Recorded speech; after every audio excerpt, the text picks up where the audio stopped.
जाइए, अगर किसी सेवा में न हो तो। हरे कृष्णा।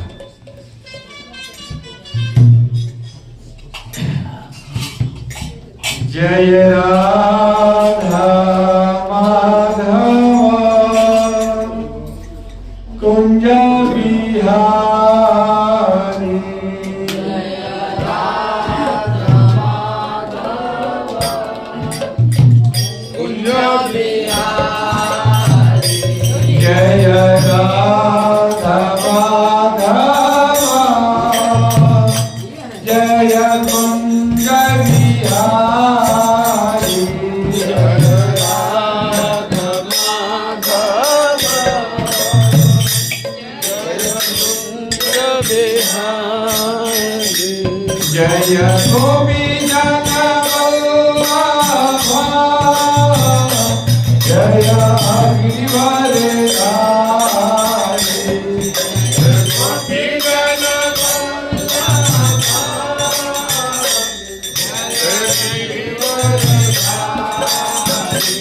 जय गोपी जन वल्लभा, जय गिरिवरधारी, जय गोपी जन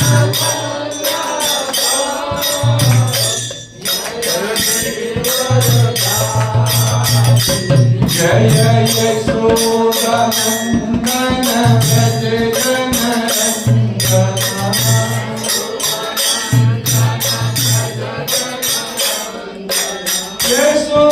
यशोदानंदन व्रज जनरंजना,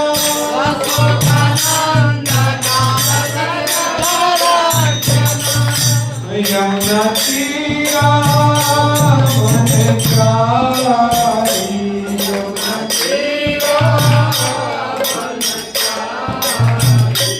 यमुना तीरा वनचारी,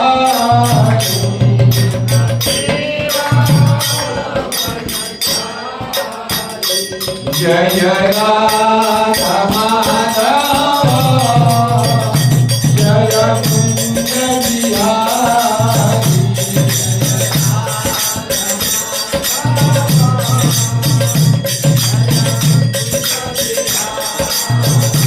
जय गोपी जन वल्लभा, जय गिरिवरधारी,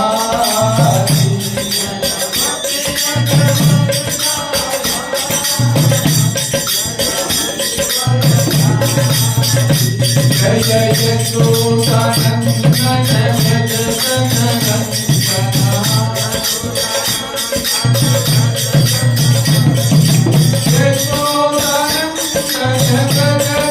जनरंजना,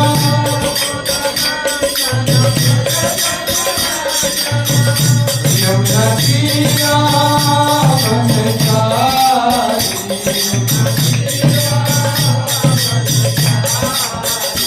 यमुना तीरा वनचारी,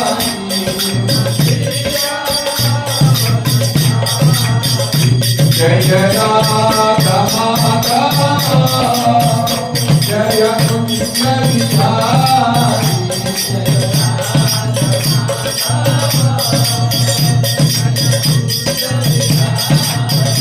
हरे कृष्णा कृष्ण कृष्णा हरे हरे, हरे राम राम राम हरे हरे,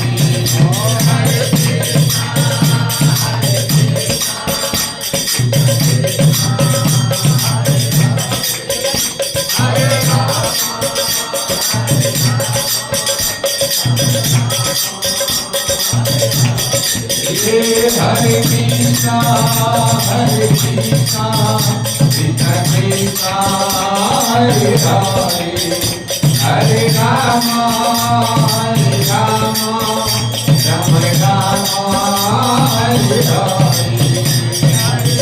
चलो प्रेम से हरे Ram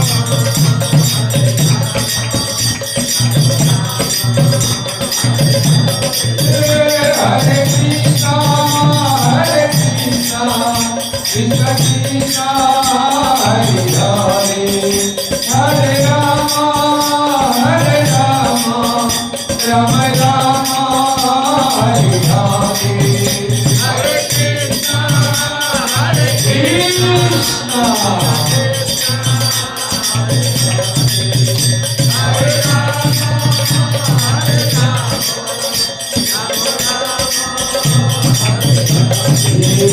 Hare Krishna, Hare Krishna, Krishna Krishna, Hare Hare, Hare Rama,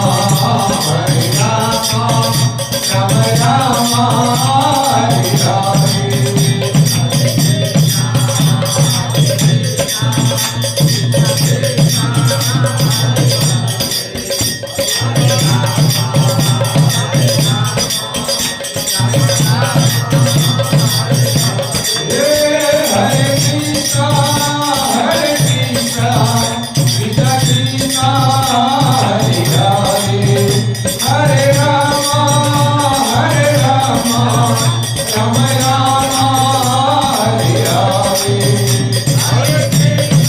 Hare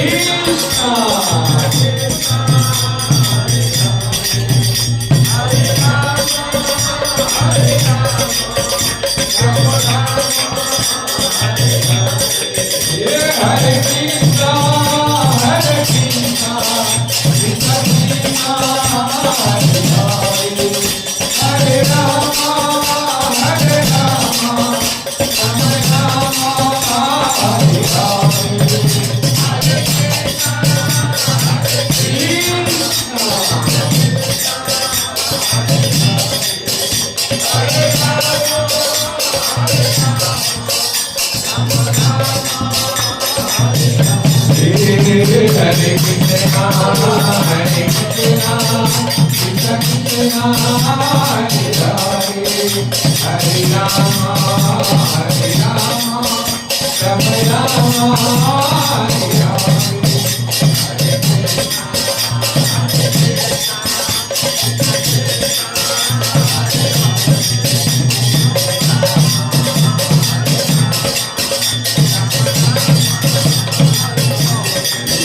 Jai Radha Madhav Radha Madhav Radha Madhav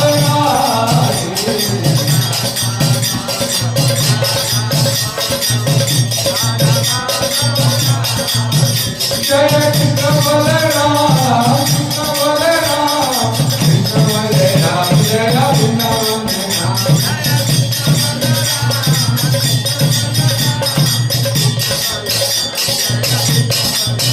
Jaya Jagannath Jagannath Baladev Jaya Subhadra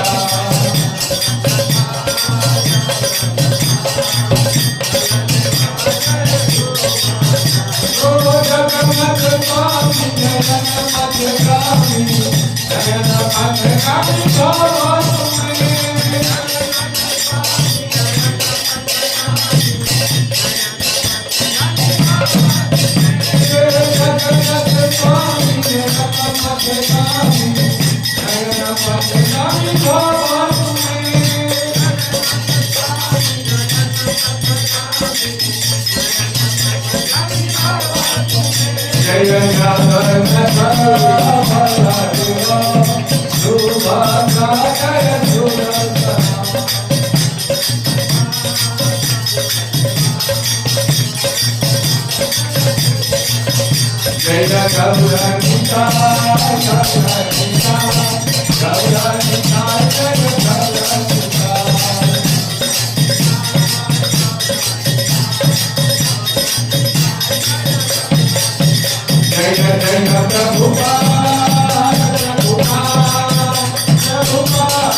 Shri Shri निहापदेश्वर Ramrani की गौ निताई सुंदर भगवान की जगत गुरु श्री प्रभुपाद की निताई गौर प्रेमानंदे हरि हरि ओम नमो भगवते वासुदेवाय।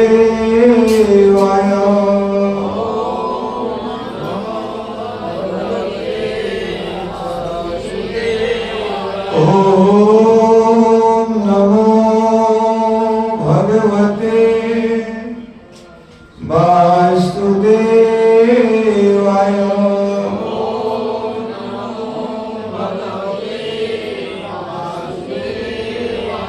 ओम नमो भगवते वासुदेवाय।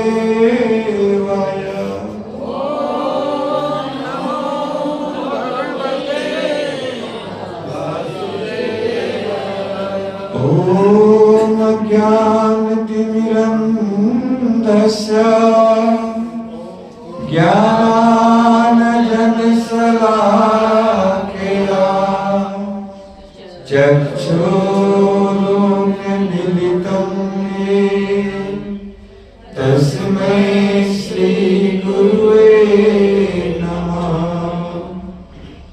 श्रीचैतन्यमनोभीष्टं स्थापितं येन भूतले स्वयं रूपकदा मह्यं ददाति स्वपदान्तिकम्। हे कृष्ण करुणा सिन्धु दीनबन्धु जगत्पते गोपेश गोपिका कान्त श्री राधा कान्त नमस्तुते। तप्त कांचन गौरांगी श्री राधे वृंदावनेश्वरी वृषभान सुते देवी प्रणमामि हरिप्रिये। जय श्री कृष्ण चैतन्य प्रभु नित्यानंद श्री अद्वैत गदाधर श्रीवासादि गौर भक्तवृंद। हरे कृष्णा कृष्णा कृष्णा हरे हरे हरे राम राम राम हरे हरे। हरे कृष्णा कृष्णा कृष्णा हरे हरे हरे राम राम राम हरे हरे। हरे कृष्णा। परम सौभाग्य से भी भूषित प्रभुपाद जी का माइक बंद कीजिए। कहाँ गए? आनंद प्रभु देखिए कहाँ बज रहा है। प्रभुपाद जी का म्यूजिक कहाँ बज रहा है? उसको बंद कीजिए। वहां लगा देखिए सामने, निकाल दीजिए।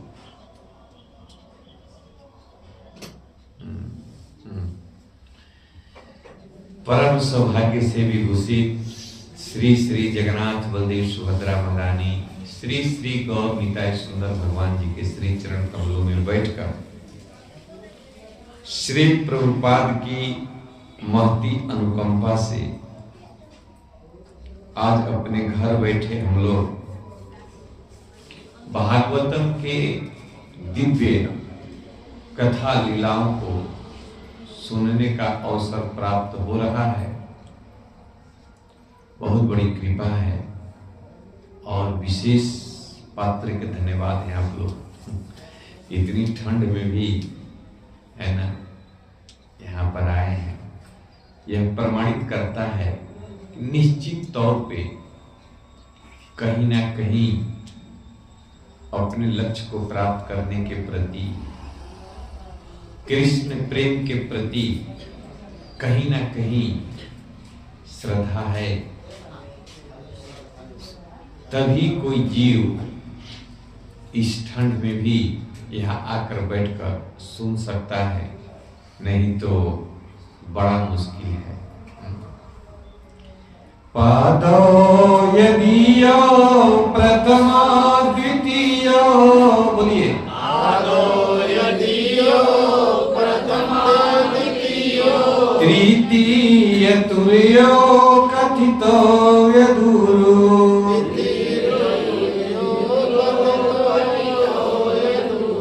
नाभीस्तथा पंचमेव षष्ठी,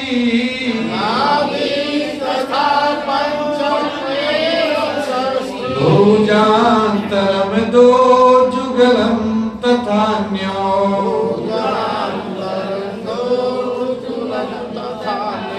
कंठस्तु राजन् नवमो यदीयो,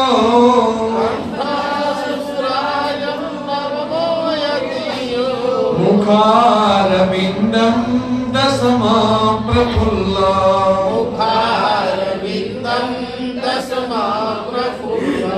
एकादशो यस्य ललाटपट्टम्,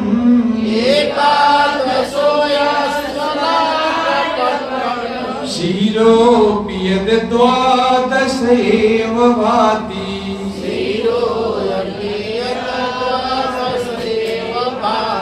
तमादिदेवं करुणानिधानम्,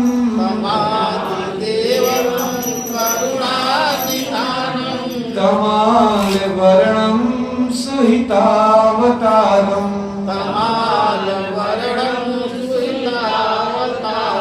अपार संसार समुद्र सेतुम्,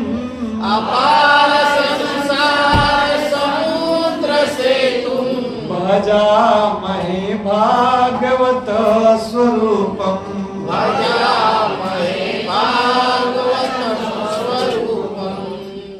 इस श्लोक में पता है क्या बताया गया है? क्या? भगवान के पांव से लेकर सर तक के कौन से, बोलिए बोलिए। ये जो भागवत जी है ना, ये जो आप देख रहे हैं अपने नेत्रों से,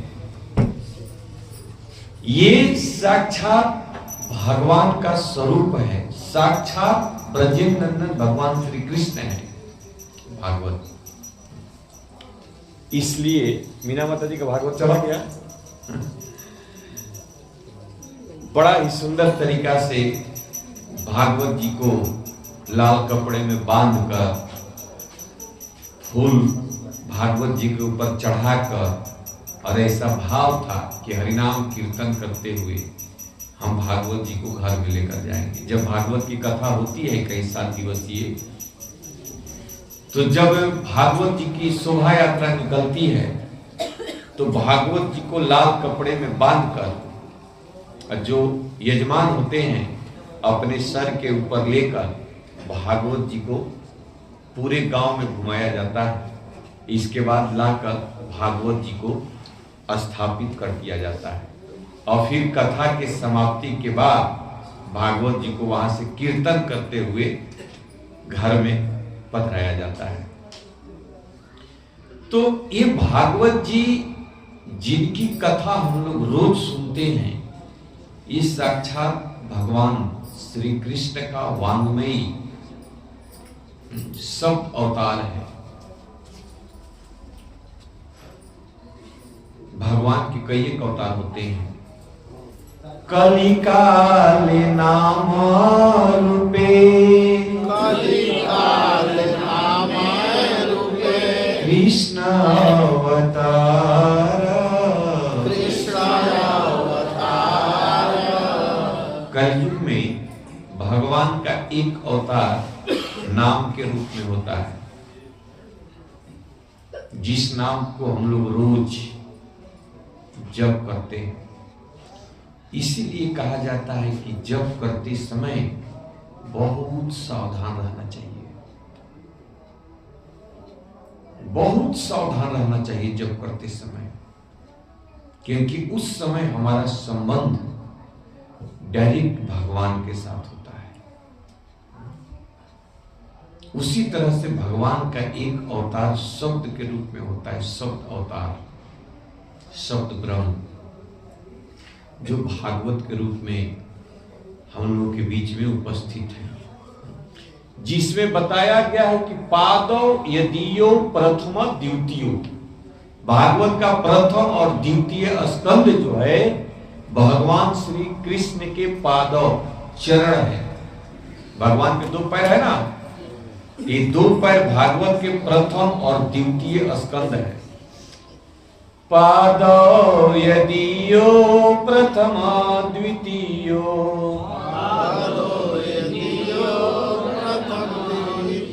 तृतीय तुर्यो कथितो यदुरु, तृतीय और चतुर्थ, भागवतम का 3रा स्कंद और 4था स्कंद यद उरु, उरु मतलब जंघा, भगवान के जंघा है तृतीय और 4था स्कंद। नाभि तथा पंचम, 5वां स्कंद जो है भागवतम का, वो भगवान का नाभि है। नाभि तथा पंचम एव षष्ठी,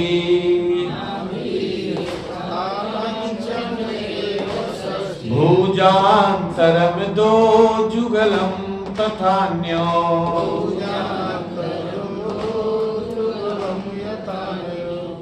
छठा और 7वां, छठा जो है भगवान का उरु, हृदय, और 2 जुगलम 7वां और 8वां, भागवतम का 7वां स्कंद और भागवतम का 8वां स्कंद, भगवान के दोनों भुजा अंतरम 2 जुगलम तथान्यो, भुजा है। कंठस्तु राजन नवमो यदीयो, भागवतम का 9वां स्कंद भगवान का कंठ है। मुखारविंदम 10वां प्रफुल्लम, और भगवान का सुंदर चेहरा मुख कमल भागवतम का 10वां स्कंद है। एकादशो यस ललाट पट्टम, भागवतम का 11वां स्कंद ये ललाट है, कस्तूरी ललाट तिलकम है ना, ललाट के ऊपर जो लगाते हैं तिलक हम लोग। शिरो अपीयत 12 एवं भाती, और ये जो 12वां स्कंद है भागवतम का, ये भगवान का सर है। तो नीचे चरण से लेकर और मस्तक तक इस श्लोक में बताया गया है कि भागवतम का एक स्कंद भगवान के एक अंग है। तम आदि देवम करुणा निधानम, तम आदि देवम करुणा निधानम, बोलिए बोलिए, तमाल वर्णम सुहितावतारम,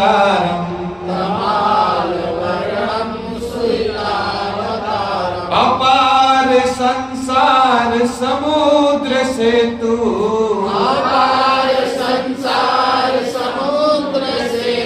भजा महे भागवत स्वरूपम,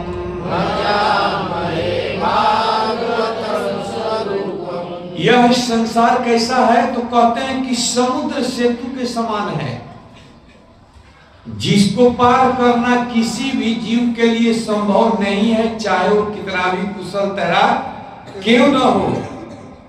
लेकिन तम आदि देवम, लेकिन आदि देव भगवान श्री कृष्ण जो करुणा के निधान है, हे कृष्ण करुणा सिंधु, जो करुणा के सागर हैं, वे आदि देव, वे आदि भगवान जो तमाल वर्ण के हैं, जीवों के ऊपर कृपा करने के लिए जीव इस भवसागर को पार कर जाए, इसलिए अपने आप को सुहितावतारम साहित्य के रूप में अपना एक अवतार किए, जो भागवत स्वरूप के, भागवत के रूप में हमारे सामने उपस्थित है, जिसके द्वारा जीव इस संसार के भव सागर को पार कर सकता है। और ऐसे भागवत को रोज नियमित रूप से हम लोग सुन रहे हैं, कितनी बड़ी बात है। ये साधारण चीज नहीं है। अब हम इसको अपने जीवन में कितना गंभीरता से स्थान देते हैं, ये हमारे ऊपर डिपेंड करता है। भागवत तो समर्थ है कि जीव को भौतिक संसार से मुक्त कर सकता है, कर्म बंधन से काट सकता है, जीवन में सुख और शांति प्रदान कर सकता है, शोक मोह भय पहाड़ को दूर कर सकता है। लेकिन हम कितनी प्रधानता देते हैं इस भागवत को, ये तो हमारे ऊपर डिपेंड करता है ना। इसलिए ये सुंदर अवसर है, तो हमें इसका लाभ लेना चाहिए।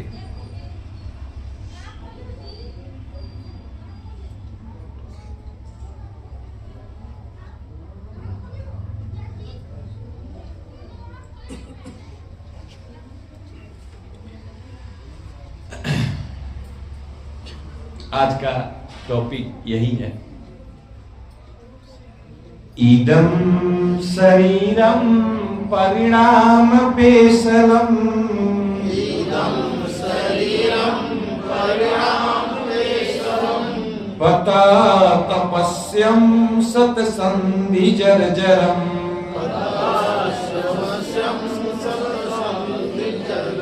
किम औषधं प्रीक्षसि मूढ़ दुर्मते,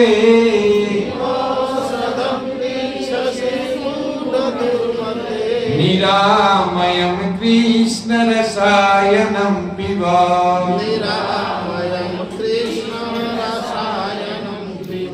इदं शरीरं परिणाम पेशलम्,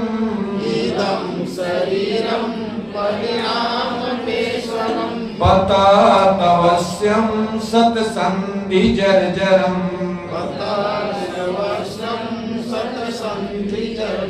किम औषधं प्रीक्षसि मूढ़ दुर्मते,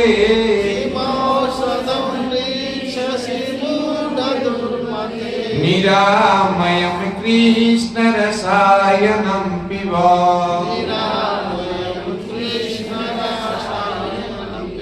इदं शरीरं परिणाम पेशलम्,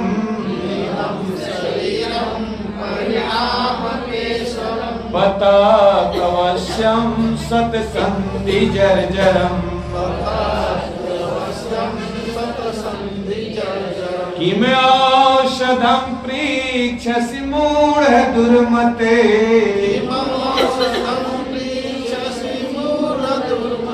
निरामयं कृष्ण रसायनं पिब। बोलिए। इदं शरीरं परिणाम पेशलम्, इदं शरीरं परिणाम पेशलम्, पतत्यवश्यं सतसन्धि जर्जरम्, पता तवस्यं सतसन्धि जर्जरम्, किमौषधं पृच्छसि मूढ़ दुर्मते, किम औषधं प्रीक्षसि मूढ़ दुर्मते, निरामयं कृष्ण रसायन पिब, निरामयं कृष्ण रसायनं पिब। इदम, यह, ये श्लोक जो है ना, किस ग्रंथ का है?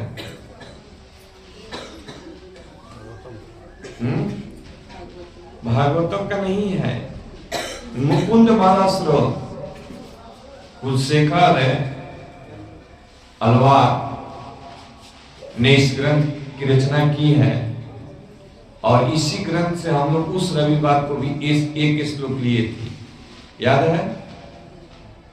जयति जयति देवो देवकी नंदनास, जयति जयति कृष्णो वृष्णिवंश प्रदीप, जयति जयति मेघा श्यामल कोमलांगो, जयति जयति पृथ्वी भारनाश मुकुंद।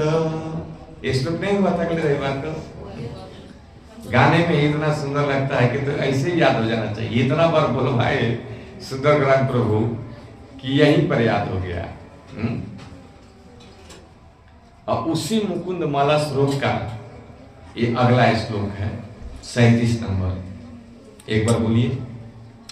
इदं शरीरं परिणाम पेशलम्, इदं शरीरं परिणाम पेशलम्, पततवस्यं सत्सन्धि जर्जरम्, किमौषधं पृच्छसि मूढ़ दुर्मते,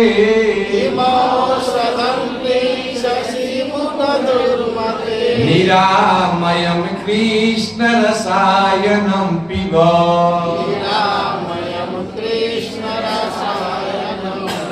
इदं यह शरीरम शरीर, सभी लोग बोलिए, परिणाम देहांतर के अधीन, पेशलम आकर्षक, पतति नीचे गिरता है, अवश्यम अवश्य ही, सत सैकड़ों, संधि जोड़, जर्जरम क्षीण होकर, किम क्यों, औषधम दवा के लिए, परीक्षसी पूछ रहे हो, मूढ़ मोहग्रस्त, दुर्मते रे मूर्ख, निरामयम निरोग करने वाले, कृष्ण कृष्ण का, रस अयनम अमृत, पीव पियो पियो।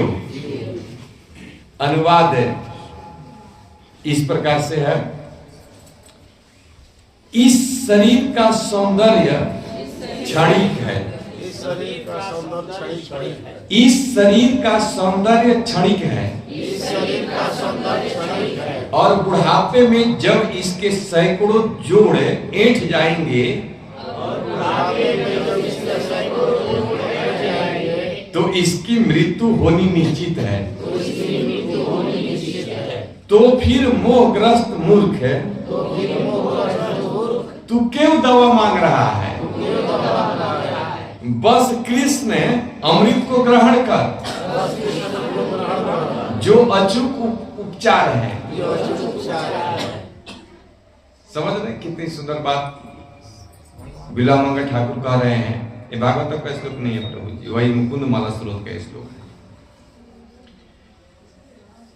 देखिए अगले रविवार को हम लोग आयुर्हति वै पुंसाम, उदय अस्त सूर्य, सूर्य उदय होकर अस्त होकर हमारी उम्र को काट रहा है। चाणक्य पंडित कहते हैं कि आयुष क्षण अपि न लभ्य कोटि स्वर्ण भी, जीवन का एक सेकंड भी हम हजारों स्वर्ण की मुद्रा देकर नहीं खरीद सकते। इसलिए बुद्धिमान व्यक्ति अपने समय का दुरुपयोग नहीं करता है। इसको हम लोग सुने थे, याद है? ठीक। अब आज कह रहे हैं इस शरीर का सौंदर्य क्षणिक है। गीता में हम लोगों ने पढ़ा कि शरीर में 6 परिवर्तन होता है। जन्म लेता है, बढ़ता है, कुछ काल तक रहता है, फिर बच्चा पैदा करता है, इसके बाद क्षय होने शुरू होता है, इसके बाद फिर मर जाता है। ये शरीर में परिवर्तन हो रहा है।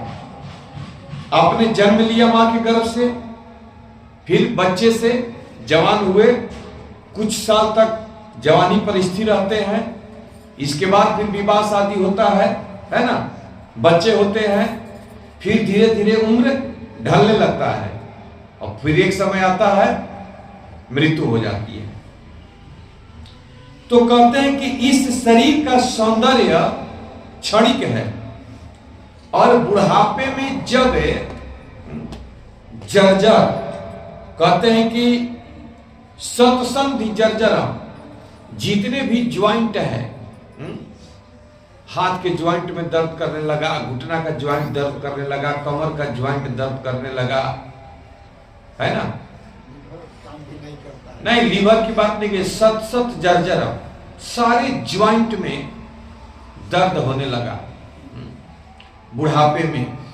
उस समय कहते हैं कि किम औषधम पृक्षसी मूढ़ दुर्मते, हे मूर्ख व्यक्ति, हे मूढ़ दुर्मति, क्यों डॉक्टर के पास जाकर कहता है कि डॉक्टर साहब चल लिखे जा, बड़ी दर्द करता कमर में, पैर सीधा नहीं होकर, तो क्या करें, नहीं जाए मरे।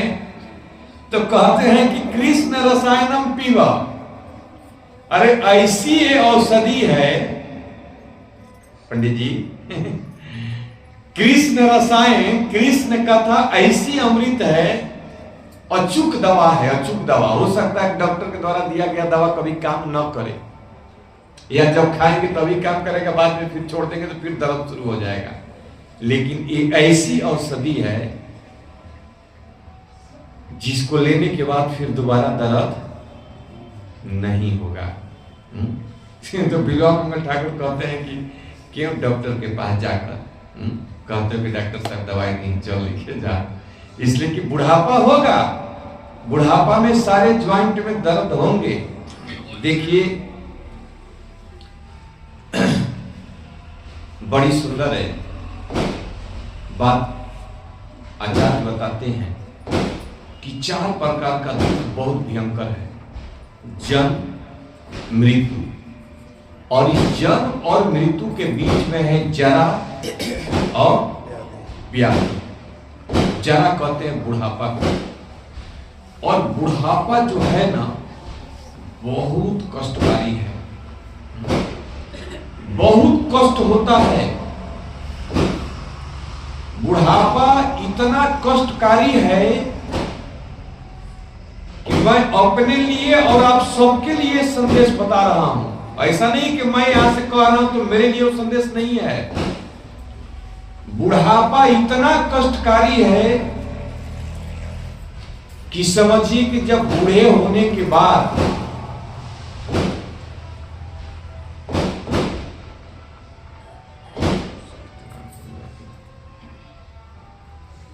जैसे जैसे शरीर बुढ़ापे की तरफ जाता है ना, जो संसारिक वस्तुओं के प्रति, अपने पुत्र के प्रति, अपने परिवार के प्रति, अपने धन के प्रति जो मोह है और बढ़ता है और भयंकर रूप से उस जीवात्मा को ग्रसित करता है। खाट पर पड़ा रहता है लेकिन फिर भी अपने पुत्र के लिए, पौत्र के लिए, अपने बहू के लिए, परिवार के लिए क्या कर दें, कैसे कर दें, दिन रात चिंतित रहता है। देखिए आजकल के नौजवान बच्चे बूढ़ा बूढ़ी की बातों को नहीं सुनना पसंद करते हैं ना, नहीं है बल्कि प्रभु, अगर बूढ़ा व्यक्ति घर में कुछ खाट पर पड़े पड़े बोल रहा हो तो घर के लोगों को बर्दाश्त नहीं होता है, कहता है कि चुप नहीं रहा हो, कहा दिन भर बक अकेले रहता रहा, है ना, प्रैक्टिकल है प्रभु जी लाइफ में। लेकिन वो क्या करे, वो क्या करे बूढ़ा, वो जैसे बूढ़ा होता है, जैसे उसका शरीर ढलता है, वैसे इतना उसको मोह जकड़ता है चारों तरफ से को थोड़ा सा भी नुकसान बर्दाश्त नहीं कर पाता है। अगर नल में पानी भी गिर रहा है ना, तो जब तक आप जाकर बंद नहीं कर देंगे तब तक वो बोलता रहेगा, अरे देखो सर रे नल में पानी गिरा था कबे से, देखो सर रे नल में पानी गिरा था। और इधर तो गुस्सा हो रहा है कि क्या पानी गिरा था, कौन बात है ना। बहुत मन की स्थिति ऐसी होती है भयंकर बुढ़ापे में कि व्यक्ति बहुत दुर्दैव स्थिति से गुजरता है। शंकराचार्य बड़ी सुंदर बात कहते हैं, अंगम गलितम पलितम मुंडम, बोलिए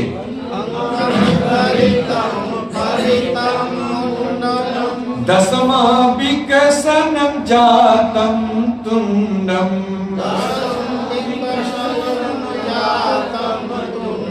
वृद्धो याति गृहीत्वा दंडम,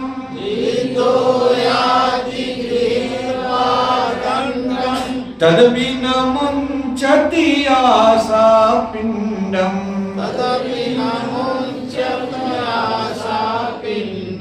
भज गोविंदम भज गोविंदम भज गोविंदम मूढ़मते, भज गोविंदम भज गोविंदम भज गोविंदम मूढ़मते। अंगम गलितम मतलब ये जो शरीर आज टाइट है ना, ये ऐसे रहने वाला नहीं है। सब जहां पकड़िए तहां 1 इंच बढ़ जाएगा, नहीं होगा यहां भी पकड़ कर खींचेंगे तो इतना लंबा बढ़ जाएगा। क्यों? क्योंकि सब छोड़ देगा। हड्डी से इसका जो संपर्क है, जो चिपका है, आज टाइट है, सब ढीला पड़ जाएगा। अंगम गलितम नहीं, अगर कोई बूढ़ा व्यक्ति होगा तो देखिए प्रैक्टिकल करो, उसका हाथ पकड़िए, यहां पर खींचिए, अभी देखिए 1 इंच आ गया है ना। 10 साल के बाद क्या होगा, 15 साल के बाद पूरा 1 इंच बाहर निकलेगा, सब छोड़ देगा, गल जाएगा शरीर। पलितम मुंडम, ये जो बाल है ना, अभी बाल आधा साफ हो गया है मदन मोहन जी, चला गया आधा। अगर ऊपर देखेंगे तो खजाना खाली है ऊपर का बाल, कुछ दिन के बाद ये पूरा साफ हो जाएगा। क्या है बाल, कुछ है, कुछ बचा है इसमें, कुछ नहीं बचा है, पूरा एकदम चिकना हो जाएगा। दसम विकसन जातम तुंडम, दांत टूट जाएगा, एक भी दांत आपके मुंह में नहीं बचेगा। अब बिना दांत का मुंह जो है धस का, कभी कभी वीडियो आता है प्रभु जी की, अभी आप जिस रूप में हैं, अगर 10 साल के बाद अपने स्वरूप को देखना चाहते हैं तो डालिए, देख लीजिए कि 10 साल के बाद आपका क्या होगा। प्रभु जी बता रहे थे ना कि वृद्धि होता है शरीर में, लेकिन हम वही है जो 6 साल के बाद थे। 6 साल की उम्र में जो हम आए हैं, वही 7 साल की उम्र में भी हम वही हैं, लेकिन शरीर बदलता है। लोग कहते कहाँ नहीं हो, चिन्हा तो नहीं कर, चिन्हाएगा कहां से, 7 साल में शरीर बदल जाता है। तो कहते हैं कि मुंडम दसनम विकसन जातम तुंडम, दांत टूट जाएगा, अब बिना दांत का मुंह हो जाएगा। वृद्धो याति, बुढ़ापा आ जाएगा, बूढ़ा हो जाएगा। गृहीत्वा दंडम, चलने में असमर्थ होगा, बाथरूम में भी जाना है तो एक डंडे की जरूरत पड़ेगी। और इस सबके साथ है, ऐसा मत सोचिएगा कि हम इससे ऊपर हैं। बुढ़ापे का सहारा लाठी, फिर भी आश्चर्य क्या है, इसमें कोई आश्चर्य नहीं है। तदपि न मुंचति आशा पिंडम, फिर भी आशा, अपेक्षा, उम्मीद छोड़ नहीं सकता है। इतना भयंकर, बल्कि और ग्रसित हो जाता है। आज एक आदमी से बात हो रहा था, नाम नहीं रखेंगे हम, वो किसी और को भेजते हैं घर में कोई नहीं है कि भाई आप पानी लेकर आओ थोड़ा गर्म करके। हम बोले करे भाई एक थर्मस क्यों नहीं खरीद लेते, 1000 रुपए का चीज है, जहां सोए हैं वही प्लग में खोज देंगे तो पानी गर्म हो जाएगा, इतना ठंडा है, लेकिन नहीं खरीद सकते क्योंकि 1000 आएगा तो हमारे नाती पोता को काम करेगा, भले अपने को कष्ट हो जाए। बहुत बहुत बुढ़ापा अपने आप में इतनी भयंकर स्थिति है कि अगर आज आप अगर सावधान नहीं हुए ना तो समझिए कि आपका बुढ़ापा इसी स्टेज से गुजरने वाला है। और फिर रोइएगा मत, ये मत कहिएगा कि नहीं नहीं नहीं प्रभु जी हम तो अब आज रोना हमको आ रहा है। क्यों रोना आ रहा है? प्रहलाद महाराज, अब इसका तात्पर्य पढ़ लेते हैं फिर हम आगे बढ़ेंगे। क्या श्री प्रभुपाद लिखते हैं, प्रायः दिख रहा है सबको, थोड़ा सा कम दिख सकता है। प्रायः जुआ लोग, अगर ध्यान से सुनेंगे फिर भी आप समझेंगे, प्रायः जुआ लोग आने वाले बुढ़ापे तथा मृत्यु की चेतावनियों के प्रति आंख कान बंद किए रहते हैं। जवान को लगता ही नहीं कि हम भी एक दिन बूढ़े होंगे, हमें भी इस स्थिति से गुजरना है, बिल्कुल आंख कान में ठेपा लगा कर रखते हैं। संवेगशील युवक सोचता है कि ऐसी चुनौतियां तो पुराने लोगों के लिए हैं, जो यह नहीं जानते हैं कि भोग कैसे किया जाता है। अनेक तथाकथित दार्शनिक जन इस भोगवादी प्रवृत्ति को बढ़ावा देते हैं और राजा कुलशेखर इस श्लोक में इसी प्रवृत्ति की भर्त्सना कर रहे हैं। भोगवादी लोग सलाह देते हैं कि जब तक जवान हो तब तक जी भर कर मौज कर लो, क्योंकि जीवन तो एक बार ही मिलता है। यह सलाह नैतिक रूप से तो अनुचित ही है, किंतु इसका आधार भी झूठा है, क्योंकि वैदिक ज्ञान के अनुसार हमारा वर्तमान जीवन हमारे असंख्य जन्मों की श्रृंखला में केवल एक है, जिन्हें हमने अनुभव किया है और आगे भी अनुभव करेंगे। इस तरह भोगवाद विनाश का नुस्खा है, क्योंकि गुमराह जवानी के पाप कर्मों के फल हमें इस जीवन काल में तथा अगले जीवन में भुगतने ही होंगे। श्री भक्ति विनोद ठाकुर अपने शरणागति गीत में उस बद्ध आत्मा की कथा का रेखाचित्र प्रस्तुत करते हैं, जो अपने अल्प जीवन को व्यर्थ गंवा देते हैं। बड़ा ही सुंदर भजन है। कहां गया हो आदर्श? आदर्श मेरी आवाज सुन रहे? बजाइए अनंत प्रभु। चली जा रही है उम्र धीरे धीरे, बजाइए।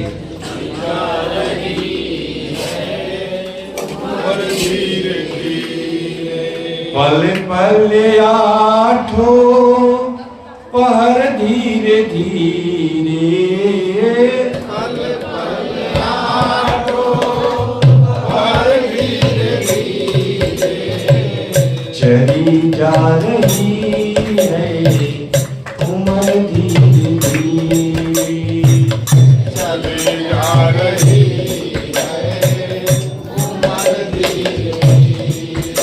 बचपन भी बीता जवानी भी बीती, बचपन भी बीता जवानी भी बीती, बचपन भी बीता जवानी भी बीती,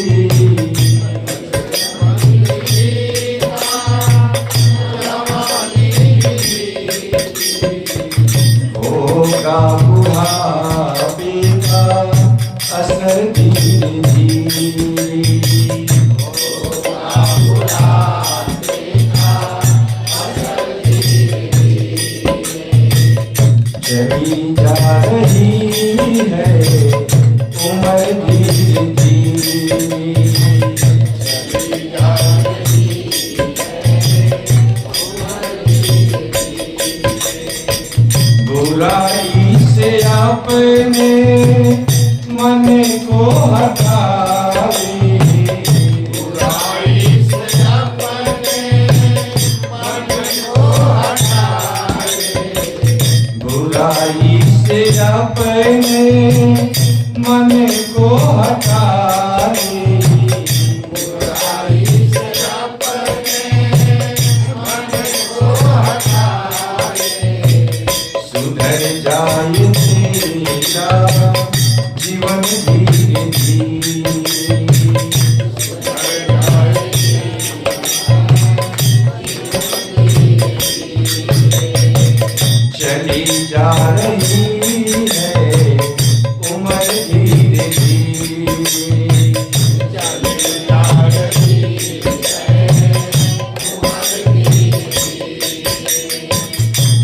करते रहोगे भजन धीरे धीरे,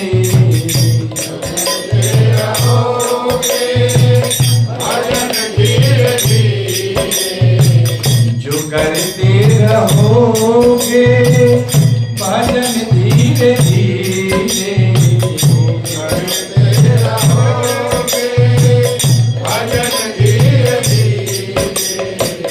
मिल जाए तेरा किसन धीरे धीरे,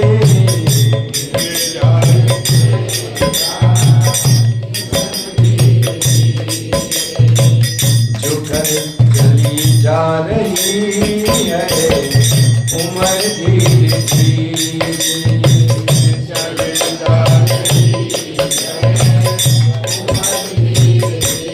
बड़ी ही सुंदर बात इस भजन के माध्यम से बताया गया है कि उम्र प्रति क्षण प्रति मिनट जा रही है और जो चली गई सो चली गई।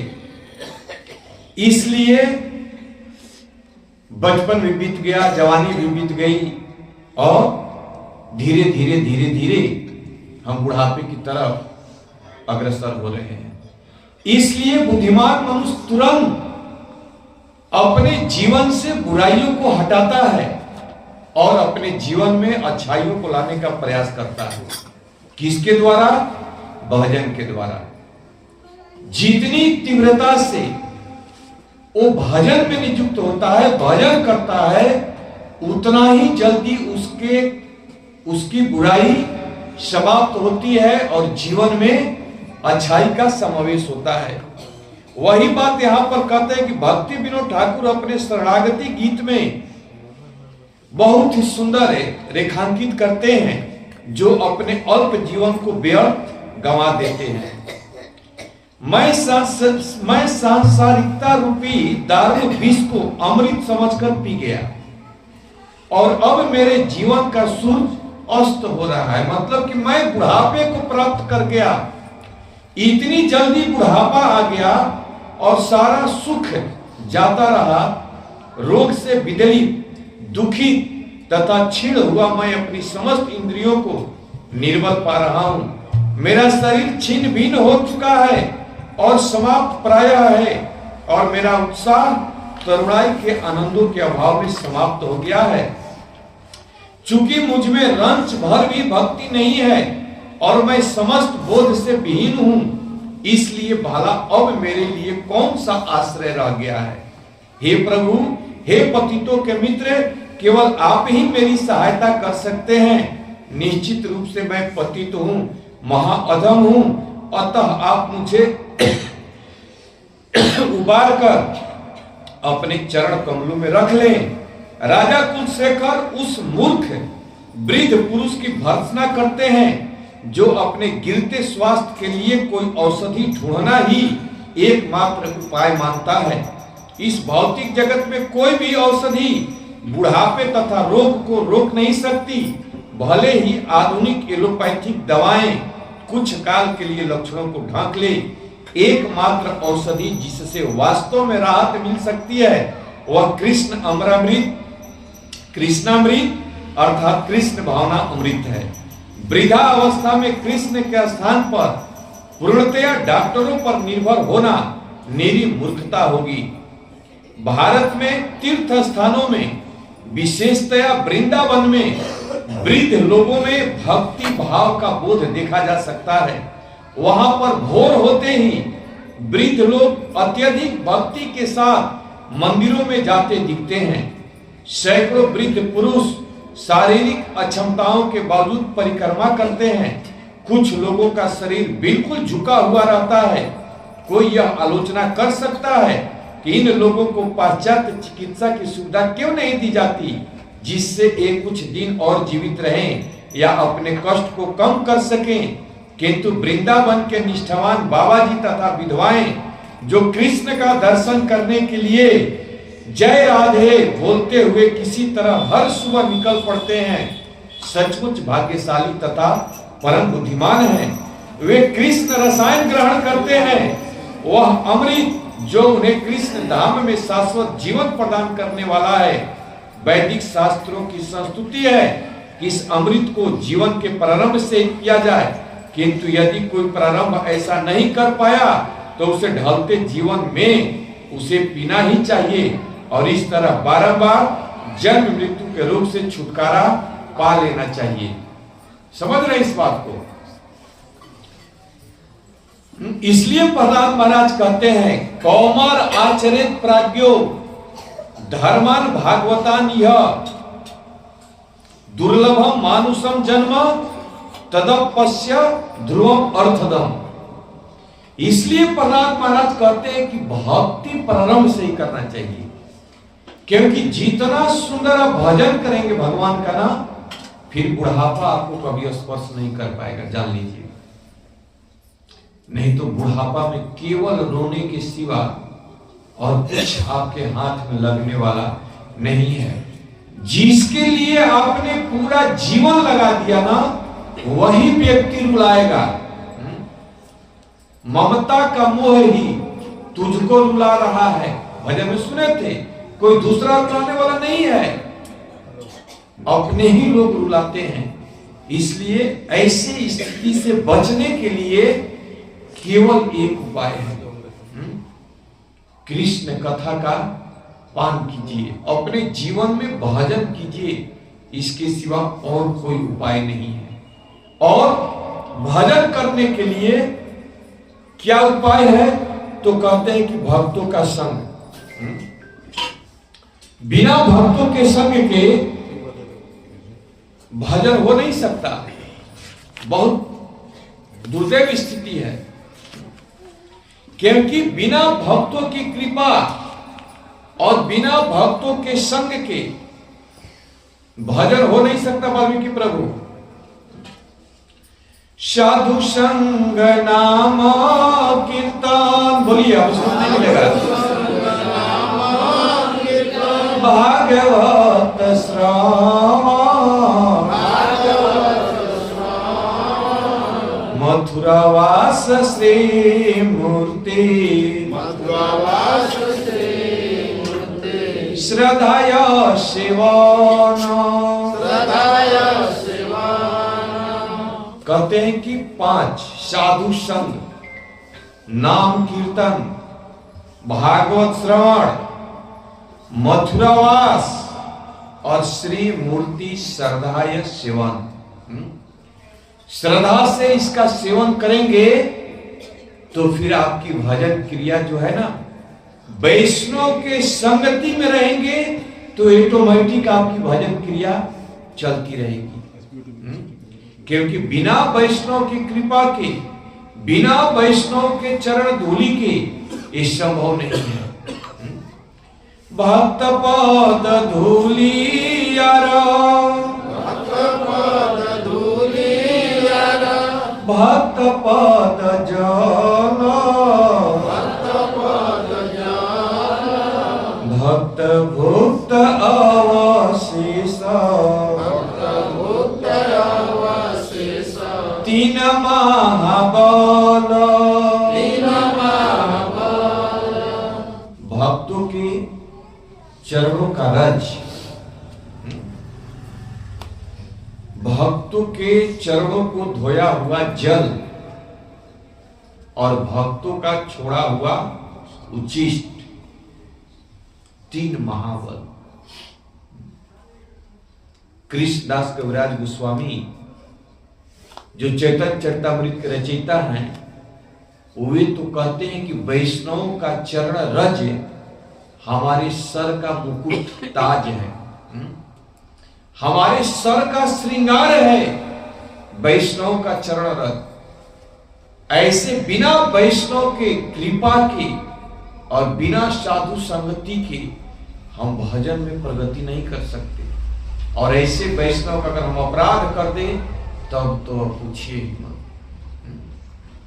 इसलिए वैष्णव की चरण रज की महिमा बताते हुए आचार्य बताते हैं कि भगवान के चरणों से निकलने वाली गंगा, भागीरथी जब जय गए गंगा को लाने तो गंगा आने के लिए तैयार नहीं थी, लेकिन भागीरथी की तपस्या से, प्रार्थना से गंगा इस पृथ्वी पर आई। भगवान के चरणों को स्पर्श करने के कारण गंगा इतनी पवित्र थी कि तीनों लोक में रहने वाले लोगों को पवित्र करने की क्षमता रखती है।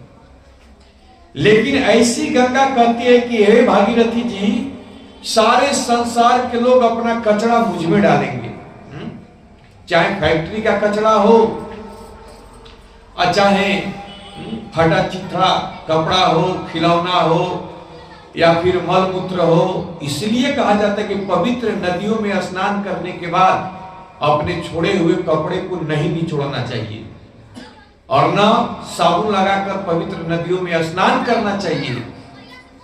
ये सब कभी नहीं करना चाहिए। बाकी तो किसी की डेड बॉडीज को फेंक दिया जाता है, कुत्ते अन्य पशु पक्षी कितने दूषित करते हैं। लेकिन कितनी महिमा है वैष्णव की कि अगर एक वैष्णव भी जाकर गंगा जी में 1000 लोग, 1000 के लाखों करोड़ों लोग अपनी गंदगी को गंगा जी में उचित डाले और गंगा जी दूषित हो जाए, लेकिन जैसे ही एक वैष्णव अपने चरण को गंगा जी में रखता है वैसे ही गंगा जी पवित्र हो जाती है। कितनी महान महिमा है वैष्णव के चरणों की धूलि की।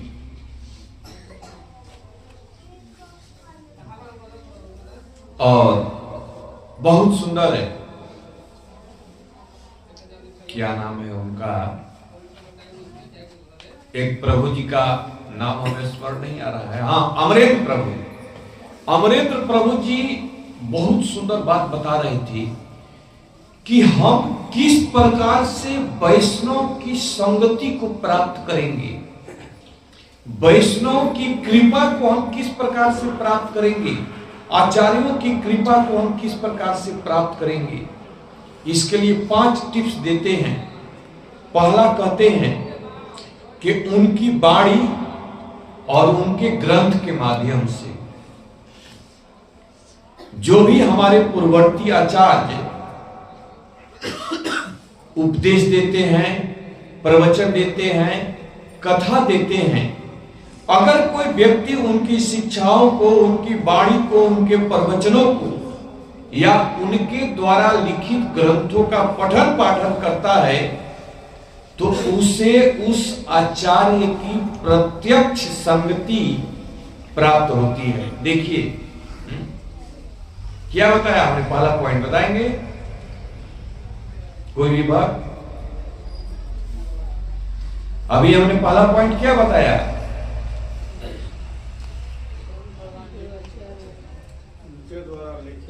किनके द्वारा,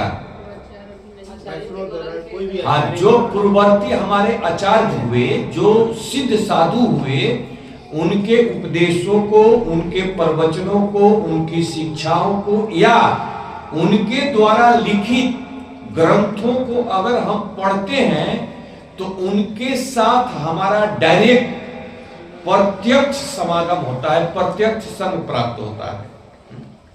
एक बार श्री प्रभुपाद जी से एक न्यूज रिपोर्टर ने पूछा, कहा कि श्री प्रभुपाद आपके जाने के बाद आपकी संस्था का क्या होगा, आप जब तक हैं तब तक तो सब कुछ ठीक ठाक चल रहा है, लेकिन आपके तिरोभाव होने के बाद आपके इस इस्कॉन सोसाइटी का क्या होगा। तो श्री प्रभुपाद जी ने कहा कि मैं कभी छोड़कर नहीं जाने वाला हूं।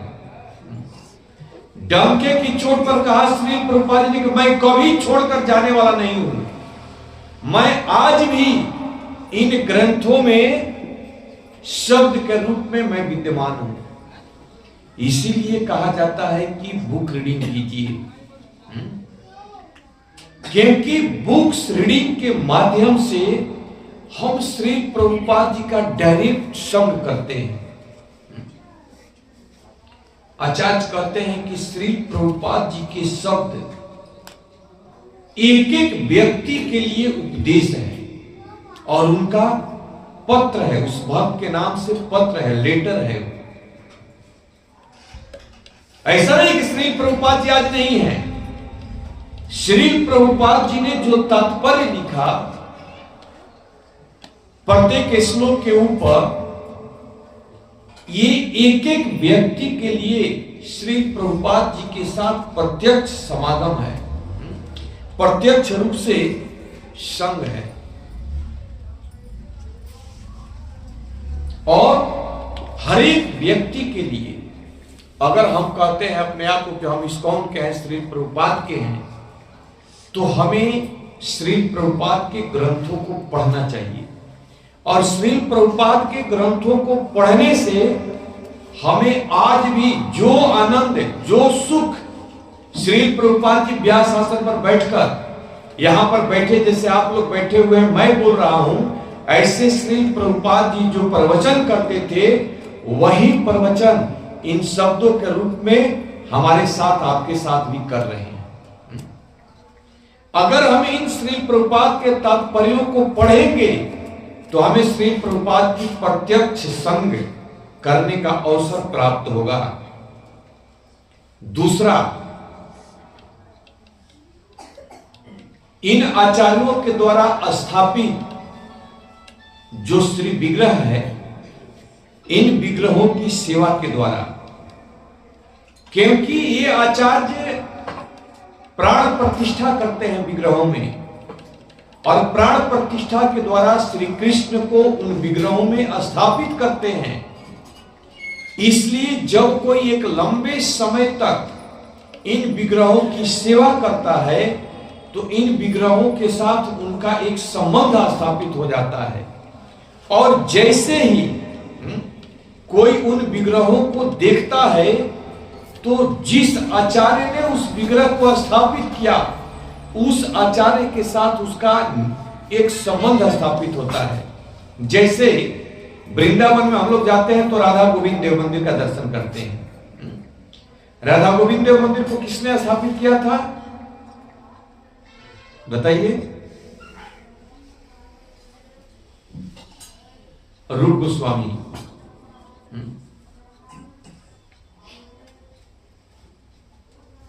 रूप गोस्वामी, जब हम राधा गोविंद देव जी को प्रणाम करते हैं तो रूप गोस्वामी जैसे आचार्य के साथ हमारा संबंध है, हमारा संग होता है। इसलिए वृंदावन जब भी जाए तो बड़े प्रेम से राधा रमण जी, जो कि गोपाल भट्ट गोस्वामी के द्वारा पूजित है, राधा मदन मोहन जी, जो कि जीव गोस्वामी के द्वारा पूजित है, नहीं है? मदन मोहन जी बोले, राधा दामोदर जी बोले, मदन मोहन जी हो गया, मदन मोहन जी सनातन गोस्वामी के द्वारा, राधा दामोदर जी जीव गोस्वामी के द्वारा। तो ये सब आचार्यों ने इन विग्रहों के साथ एक संबंध स्थापित किया है। इसलिए जब हम इन मूर्तियों के पास जाते हैं, इनको प्रणाम करते हैं, तो इन आचार्यों के साथ हमारा संग होता है। और तीसरी बात जो बहुत सुंदर बात बताते हैं, कहते हैं कि उनके तदीय वस्तुओं से, जैसे उनके द्वारा प्रयोग किया गया वस्त्र, किसी साधु की कमंडली, किसी साधु का जपमाला, कभी वृंदावन गए तो देखे आप लोग रूप गोस्वामी का जपमाला, मायापुर में गौर किशोरदास बाबा जी की समाधि है, वहां पर उनकी जपमाला है। अमरेंद्र प्रभु जी बता रहे थे कि उन आचार्यों से तदीय वस्तु जो है, उसको देखने मात्र से उस आचार्य के साथ हमारा प्रत्यक्ष संबंध, प्रत्यक्ष संग होता है तदीय वस्तु से। और इस बार जब हम वृंदावन गए थे तो मैं इस चीज को देखा। एक महाराज थे, रूप गोस्वामी के समाधि के पास बैठकर बहुत देर तक जप कर रहे थे, और जब तक पुजारी नहीं आए और वहां का गेट खोलकर रूप गोस्वामी के खड़ाऊ को उठाकर महाराज के सर के ऊपर नहीं रखे, तब तक वो नहीं गए। बहुत देर तक जप किए वहां पर। हमारे पास तो टाइम ही नहीं रहता है, हम क्या समझेंगे इन सब बातों को। धन्य है श्री प्रभुपाद के वो शिष्य जिन्होंने श्री प्रभुपाद की सारी वस्तुओं को, श्री प्रभुपाद जी का pen, dictaphone, tape recorder, Shri Prabhupada ji के खड़ाऊ, श्री प्रभुपाद जी के वस्त्र, श्री प्रभुपाद जी की घंटी, प्रत्येक वस्तु प्रभुपाद हाउस में रखी गई है। कितने लोग गए हैं प्रभुपाद हाउस वृंदावन? 1 2 3 4 5 बस। अगर हम इन वस्तुओं को देखते हैं, बहुत से हम लोगों को देखते हैं भक्तों को कि जाकर एक एक वस्तु को बड़े ध्यान से निहारते हैं, देखते हैं। अच्छा, ये श्री प्रभुपाद का पेन है, ये श्री प्रभुपाद का टाइपराइटर है, ये श्री प्रभुपाद का डिटोफोन है, ये श्री प्रभुपाद का आसन है, ये श्री प्रभुपाद सोते थे इस पर। प्रत्येक आचार्यों से तदीय वस्तु। एक बार श्री प्रभुपाद जी अपने एक शिष्य को गेरुआ वस्त्र प्रदान की और वो भक्त बोला कि श्री प्रभुपाद मैं इसकी सेवा कैसे कर सकता हूं? तो श्री प्रभुपाद बताया कि बहुत भाग्यवान जीव होता है जिसको यह प्राप्त होता है। वो आज तक वो भक्त श्री प्रभुपाद जी के दिए गए उस गेरुआ वस्त्र की पूजा आज भी करते हैं, क्योंकि सबको एक प्राप्त नहीं होता, क्योंकि वो तदीय वस्तु है और तदीय वस्तु आचार्य में कोई अंतर नहीं होता है। एक बार रामानुजाचार्य यात्रा पर जा रहे थे तो उन्होंने अपने शिष्य दशरथी को बोला कि दशरथी मेरे विग्रह को तुम साथ में लो, मेरे जितने भी विग्रह है सारे विग्रह को साथ में ले लो, बांध लो। यात्रा में हम लोग चल रहे हैं, अब तो वहीं ले चलेंगे। दशरथी लक्ष्मी नारायण के विग्रह को बांध लिए और साथ में रामानुजाचार्य का जो खड़ाऊ था उसको भी ले लिए। और जब रामानुजाचार्य ने देखा करे भगवान के साथ हमारे खड़ाऊ को रख दिए हो तुम, तो दशरथी बहुत सुंदर बोले कि आपके लिए आपके भगवान हैं और मेरे लिए आप मेरे भगवान हो, और आप नहीं हो इसलिए आपका खड़ाऊ साक्षात रामानुजाचार्य है।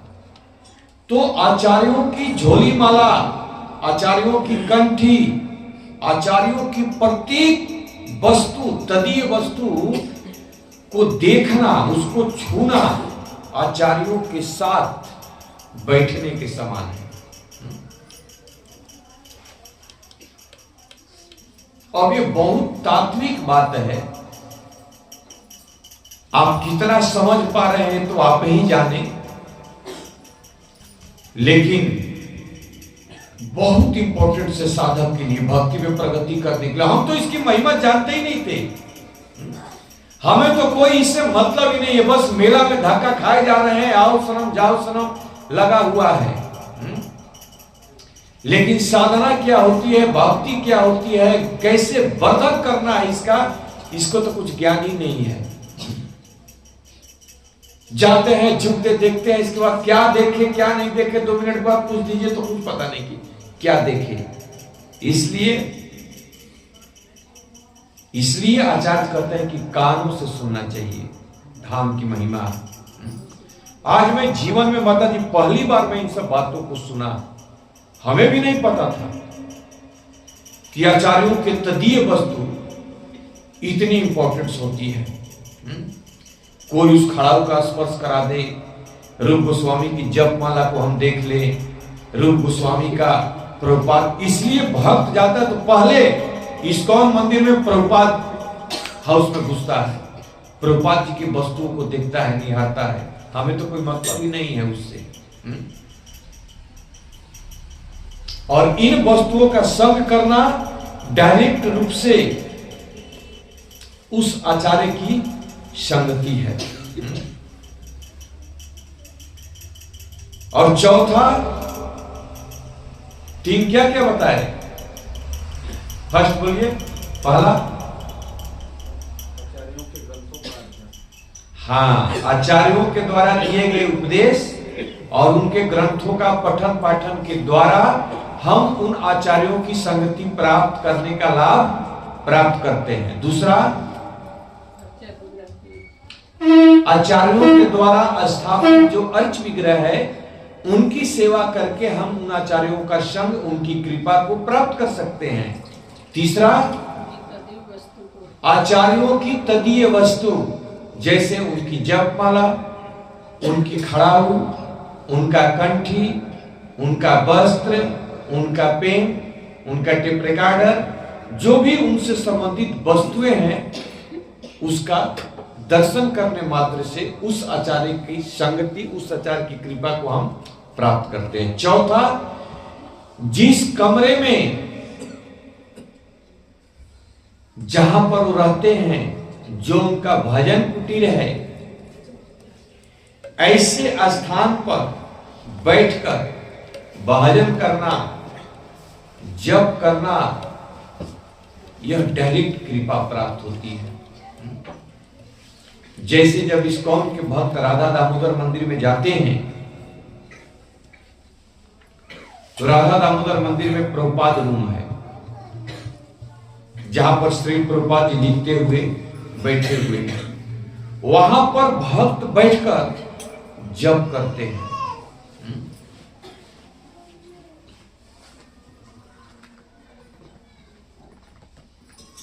वृंदावन परिक्रमा में अगर चलेंगे आप, माधवेंद्रपुरी की बैठक है, महाप्रभु वल्लभाचार्य की बैठक है, तो आचार्य बताते हैं कि ये लोग केवल आए और वहां बैठे नहीं, ये लोग वहां पर 7 दिन तक भागवत को गाया है। इसलिए उस स्थान को बैठक घोषित कर दिया गया। वहां पर भागवत को गाया है इन आचार्यों ने। माधवेंद्रपुरी याद आ रहा है गोविंदपुर पर, जहां पर बैठकर माधवेंद्रपुरी भजन करते थे, जप करते थे।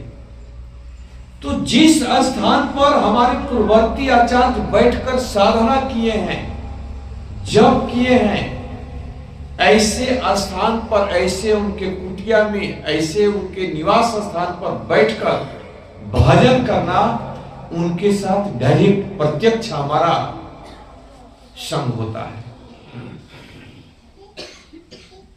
और सबसे बड़ी बात, जो 5वीं बात है, वो बहुत ही दिव्य है। कहते हैं कि आचार्यों की समाधि, आचार्य कहते हैं कि आचार्यों की समाधि में आचार्य शाश्वत काल के लिए वहां रहते हैं।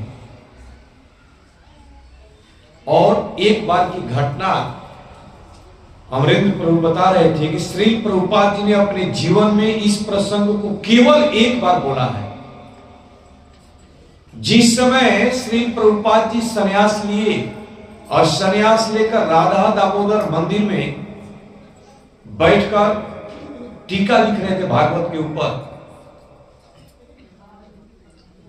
और बगल में इस तरफ टीका लिख रहे थे, इस तरफ उनका किचन था, और किचन से खिड़की था, खिड़की से ठीक सामने रूप गोस्वामी की समाधि थी। रोज रूप गोस्वामी की समाधि की तरफ देखते थे। एक दिन श्री प्रभुपाद जी बताते हैं कि मैं भोजन बनाने के, प्रसाद बनाने के बाद प्रसाद करने बैठा, और मैं प्रसाद लेते लेते रूप गोस्वामी की समाधि की तरफ देखते हुए मैं रूप गोस्वामी से प्रार्थना कर रहा था कि हे रूप गोस्वामी, आप हमें शक्ति प्रदान कीजिए, मैं कैसे अपने गुरु की आज्ञा को साकार करने के लिए, चैतन्य महाप्रभु के मिशन को आगे बढ़ाने के लिए मैं कैसे पाश्चात्य देशों में जाकर प्रचार कर सकता हूं। उस समय रूप गोस्वामी मेरी आंखों के सामने प्रकट हो गए और उन्होंने कहा कि आप जाओ और निश्चित तुम चैतन्य महाप्रभु के मिशन में सफल होगे, प्रचार करोगे, और हम 6 गोस्वामी आपके साथ हैं। तो श्री प्रभुपाद जी कहते हैं कि अगर उस समाधि में रूप गोस्वामी नहीं होते तो कैसे बाहर आते, कैसे हमसे बात करते। लेकिन हमारे हृदय में तो इन समाधियों के प्रति कोई भाव ही नहीं है, क्योंकि हमारे नेत्र भौतिक है ना, श्रवण नहीं है, इसलिए हम जानते नहीं हैं। साक्षात रूप गोस्वामी विग्रह से निकलकर, अपने समाधि से निकलकर श्री प्रभुपाद जी को बोला, और श्री प्रभुपाद जी ने एक प्रसंग अमरेंद्र प्रभु ऐसा बता रहे थे कि पूरे जीवन में एक बार इस दृष्टांत को बोला है। इसलिए आचार्य कहते हैं कि जितनी भी समाधि है, समाधि में आचार्य शाश्वत काल के लिए वहां रहते हैं। इसलिए हम जब भी तीर्थ स्थानों में जाएं, इन समाधियों के पास बैठकर भजन करें, प्रेयर करें, इन गोस्वामियों से प्रार्थना करें। ये हमारी प्रार्थना को सुनते हैं। रघुनाथ दास गोस्वामी की समाधि 2 जगह है। जीव गोस्वामी के द्वारा रघुनाथ दास गोस्वामी की समाधि दे दी गई थी, प्रभु जी हो गया था। फिर रघुनाथ दास गोस्वामी रूप गोस्वामी जीव गोस्वामी के पास आए और बोले कि तुम हमारी राख को राधा कुंड के तट पर गोविंद देव के मंदिर में समाधि बनाओ। जबकि इससे पहले जीव गोस्वामी ने रघुनाथ दास गोस्वामी की समाधि बना चुके थे, दे चुके थे। लेकिन फिर अगर समाधि में रघुनाथ दास गोस्वामी नहीं होते तो बाहर निकलकर कैसे जीव गोस्वामी को कहते कि आप हमारी समाधि से राख लेकर राधा कुंड के तट पर राधा गोविंद देव मंदिर के प्रांगण में हमारी समाधि बनाओ।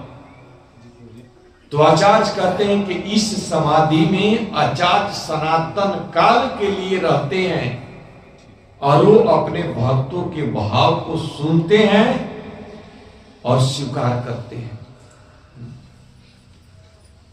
इसलिए हमें व्यवहारिक ड्रामा की तरह नहीं, हृदय से प्रार्थना करना चाहिए। क्योंकि इन गोस्वामियों की कृपा हो जाए, इन वैष्णवों की कृपा हो जाए तो फिर क्या करना।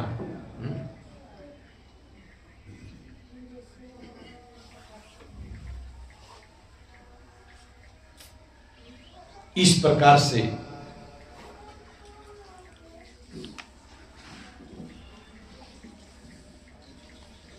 और ऐसे कई एक उदाहरण है। जहानवा माता नित्यानंद प्रभु की पत्नी जब वृंदावन से नवदीप धाम जाने लगी, उस समय सारे मंदिरों में जाकर, सब देवालय में जाकर प्रणाम की और अंत में इन गोस्वामियों के पास जाकर खूब रोती थी। उन गोस्वामियों के समाधियों पर बैठकर दिन दिन भर आंसू बहाया करती थी। तो आज भी इन समाधियों में हमारे आचार्य उपस्थित हैं। हमें केवल वहां जाकर प्रार्थना भाव से प्रेयर करना है, जप करना है और बैठना है, उनके ग्रंथों को पढ़ना है, उनकी लीलाओं को स्मरण करना है। इसी से हमारा जीवन धन्य हो जाएगा। और जब इन आचार्यों की कृपा हो जाती है ना, तो फिर व्यक्ति भक्ति मार्ग में बहुत तेजी से प्रशस्त हो जाता है। और ऐसी कई प्रकार की समाधि होती है। 9 प्रकार की समाधि का वर्णन करते हैं। अब हम पूरा डिटेल्स नहीं जाएंगे। ये आचार्य इतने इंपॉर्टेंट होते हैं। एक समाधि होता है सदेह समाधि, जिसमें पूरा शरीर होता है। और एक होता है सअंग समाधि, जिसमें उन आचार्य की किसी अंग को लेकर समाधि बना दिया जाता है। जैसे चैतन्य महाप्रभु का जब बाल काटा गया तो उनके बाल को लेकर ही कटवा में समाधि बना दिया गया। जहां पर उनका बाल कटा, चैतन्य महाप्रभु के शरीर के बाल को लेकर ही उनकी समाधि बना दी गई। दुग्ध समाधि होता है। नरोत्तम दास ठाकुर का समाधि जो है वृंदावन में, प्रभु जी गोकुलानंद मंदिर में दुग्ध समाधि है। उनका शरीर पिघल गया और वहीं से दूध लेकर, दूध को रखकर ही समाधि बना दिया गया।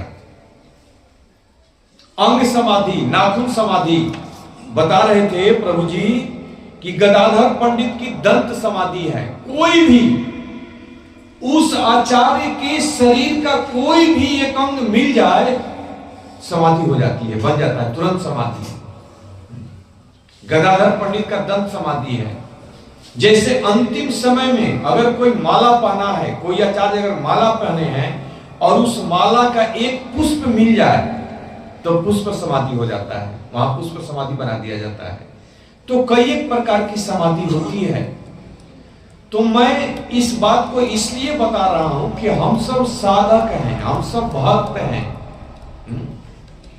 और प्रायः आज ठंडी के चलते जितने भी यहाँ पर उपस्थित हैं प्राय सब डिवोटी ही हैं। और अगर हमें जीवन में, अपने आध्यात्मिक जीवन में प्रगति करना है ना, तो हमें हमारे जीवन में आचार्यों की बहुत बड़ी कृपा है। इसलिए जब भी हम तीर्थ स्थान में जाएं, जैसे अभी कुछ 2-4 भक्त जगन्नाथपुरी जा रहे हैं,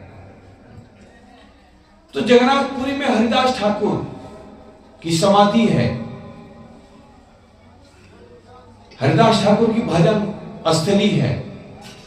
ऐसे स्थानों पर जाकर खूब जप करना चाहिए। समाधि के पास बैठकर हरिदास ठाकुर के ग्रंथों को पढ़ना चाहिए, गाना चाहिए। इससे उस आचार्य का, जैसे वो हमारे पास बैठे हुए हैं और हम और वो बैठकर आपस में वार्तालाप कर रहे हैं, ऐसी संगति का लाभ मिलता है और आचार्य बहुत प्रसन्न होते हैं।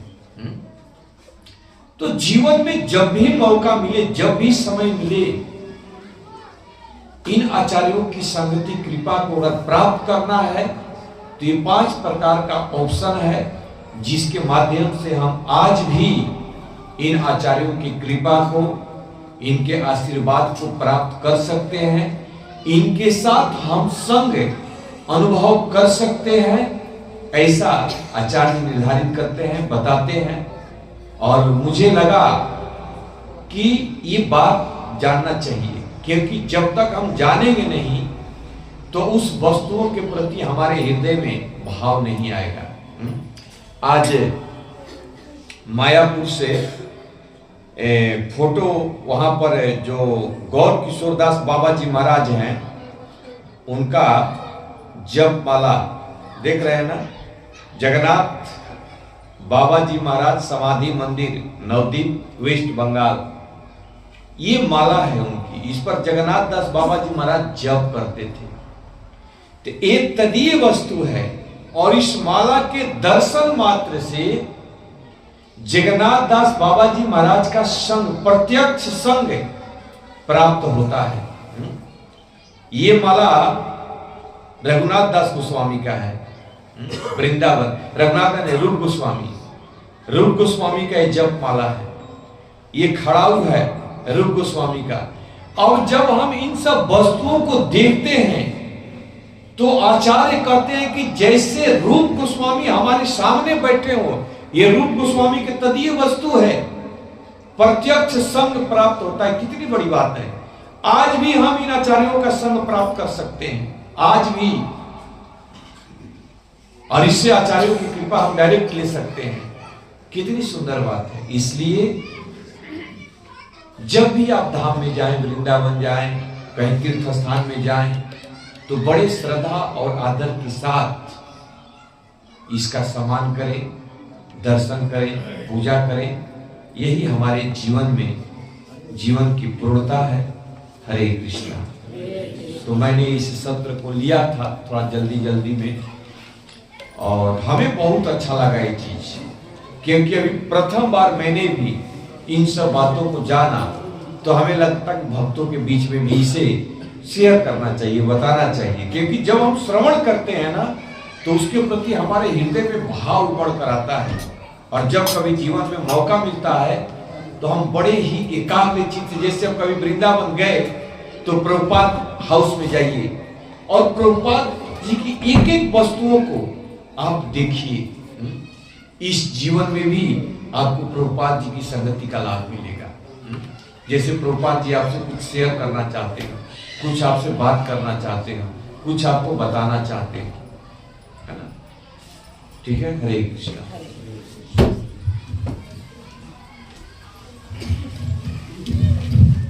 जगत गुरु श्री प्रभुपाद की जय। हरे कृष्णा कृष्णा कृष्णा हरे हरे, हरे राम राम राम हरे हरे।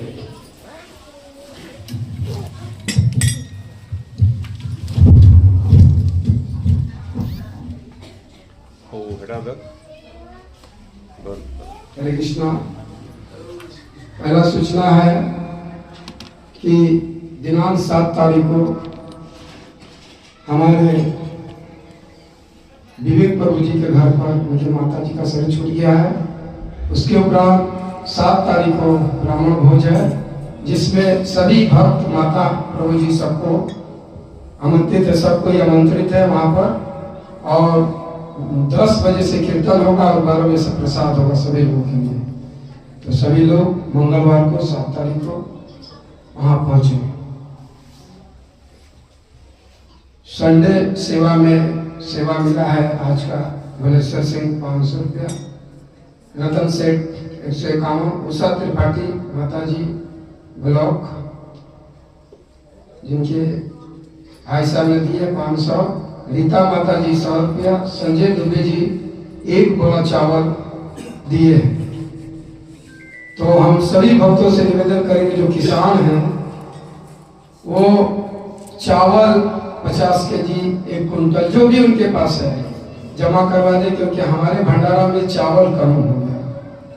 तो इसलिए आप लोग के पास जो खेती वाले हैं प्रभु जी, वो लोग चावल जरूर लाकर अपना नाम लिखवा ले, ठीक है, जितना भी हो उनके समर्थ में। सुभाष सिंह 10 केजी चावल दिए। तो इन प्रभु जी के हम लोग महामंत्र से विनम्र करेंगे। हरे कृष्णा कृष्णा कृष्णा हरे हरे, हरे राम राम राम हरे हरे। और आज का महाप्रसाद हमारे भरखर गांव से अमिताभ बच्चन सिंह प्रभु जी की तरफ से रंजू देवी माता जी के सौजन से आज का महाप्रसाद प्राप्त हो रहा सभी को। हरि बोल। भरखर तो प्रभु जी बैठे हैं, आ जाए, आइए आप आइए आप आइए। भगवान का माला जो है मिलेगा। आइए प्रभु जी। माता जी को पहनाइए, माता जी पहनाइए, आइए माता जी।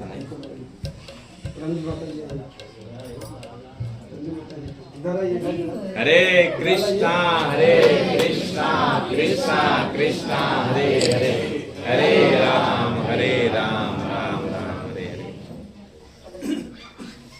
हरे कृष्णा कृष्णा कृष्णा हरे हरे, हरे राम राम राम।